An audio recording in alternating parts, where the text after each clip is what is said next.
Hackers in Vietnam are turning Facebook profiles into lucrative treasures. I'm the CyberGuy. Get my free newsletter at cyberguy.com. It happens out of the blue. Americans like you and me lose our Facebook account overnight. Suddenly it's transformed into a page for someone else or someone pretending to be you.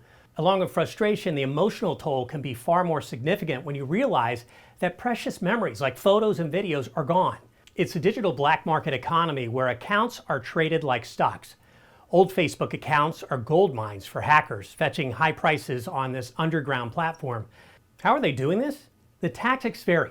From exploiting weak passwords to more sophisticated cookie theft, once hackers get these cookies, they can gain access easily to accounts, often changing passwords and setting up additional security, making recovery very challenging for you. The stolen accounts can then be used for scams, fraudulent purchases, or even resold on the black market. Victims often feel abandoned by Meta, Facebook's parent company, and here's why. Although there are channels to report hacks, I can't tell you how many emails I get from people telling me, and I've been there myself, how ineffective these channels are to actually help you at Facebook or Instagram.